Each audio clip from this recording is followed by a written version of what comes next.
Near the end of a long shift in July 2020, a Twitter employee answers a call. The voice on the other end is calm. Hey, it's Eric from the internal help desk.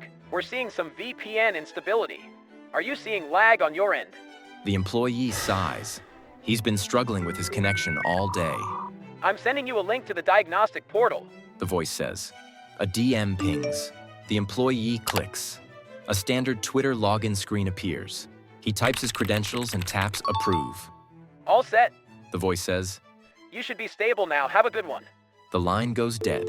In a quiet suburb in Tampa, Florida, a 17-year-old named Graham Clark leans back. He's looking at the God panel, an internal dashboard that can silence presidents and rewrite the digital identity of any human being on Earth. For the next 24 hours, the world's town square belongs to a teenager who just figured out that the most expensive lock in the world can be opened with a simple hello. Years before he was hunting corporate credentials, Graham was staring at a different kind of market. The chaotic, scrolling text of Minecraft trading servers. To a casual observer, Minecraft is a game about blocks. But to 14-year-old Graham, it was a laboratory for social proof. On the major servers, your name was your credit score. Someone named Player123 was a nobody. But a player name with single words like C, money, or ace carried an invisible weight. These names signaled that you were a veteran, someone with status. People were desperate for the legitimacy they provided. Graham watched as a black market formed around these digital identities. The game didn't have an official way to trade names. The market relied entirely on trust. Buyers would send hundreds of dollars to middlemen who promised to hold the funds until the name was transferred.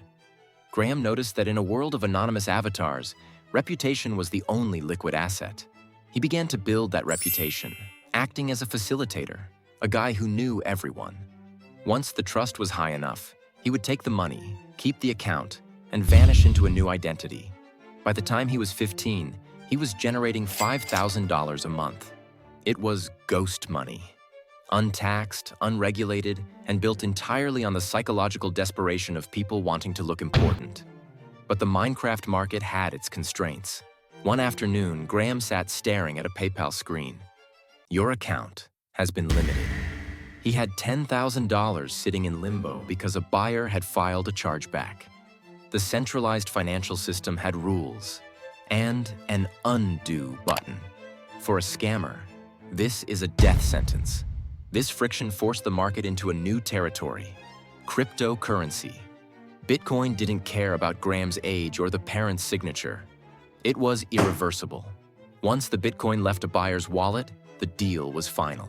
As the market grew, Graham noticed a change in what his customers wanted. They were buying names to rent.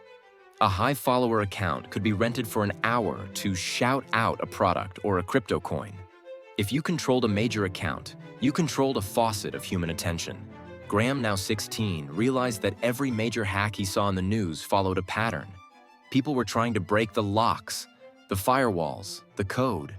But he knew from his Minecraft days that it was always easier to ask for the key. He began to study.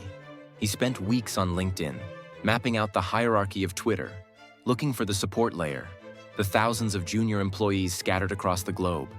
He created fake profiles to browse the network, identifying specific targets through their posts, seeking the busy legal assistant, employees in high-pressure departments who dealt with hundreds of tickets a day.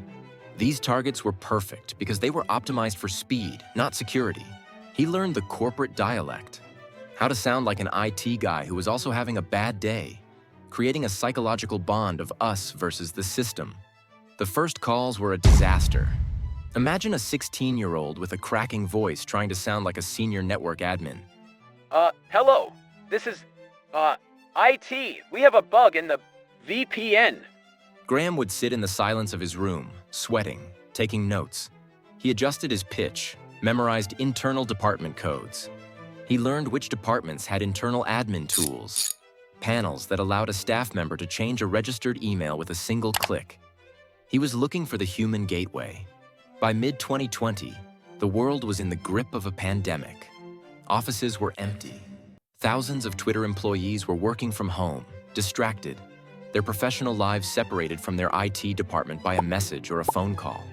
Graham just needed to be the most convincing person on the phone. When he finally landed that first successful call, he moved with the quiet precision of a ghost. The first time the dashboard loaded, the scale of his power was paralyzing. He typed Barack Obama into the search bar. He saw the private recovery email, the logs of every login attempt. Most importantly, the direct messages. He moved to Elon Musk, then Bill Gates. In this panel, every account was equal. But Graham was looking at the Bitcoin price. The market was volatile, and he realized he had a weapon that could broadcast to 300 million people simultaneously. He wanted to harvest the world's blind trust. Because if a person with a blue checkmark says something is true, we stop questioning it. On July 15, 2020, the first tweet went out from Elon Musk's account. "I am giving back to the community. All Bitcoin sent to the address below will be sent back doubled." Then Bill Gates, then Obama. To the viewers, it looked like a coordinated philanthropic event.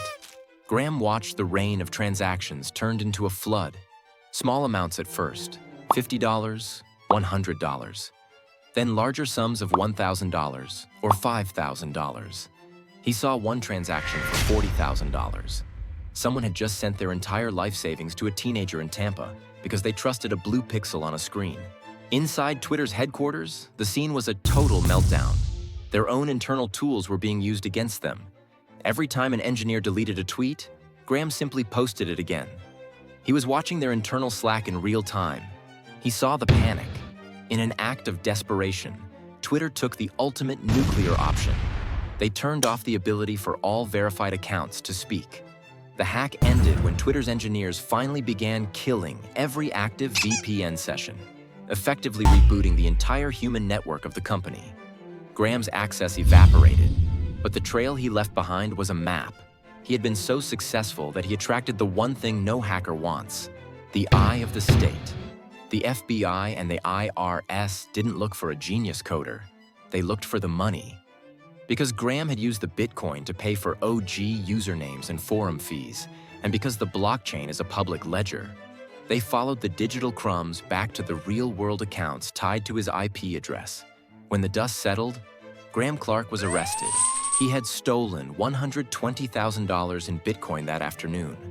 But the $16.5 million figure often cited is the estimated value of the career he built, the accounts he flipped, the identities he moved, and the damage he caused to the market value of the platforms he touched. The security of your world is a thin layer of social habit. With digital trust, the person who controls the perception of truth owns the market itself. If you want to support this channel, consider subscribing. Thank you for watching and stay curious.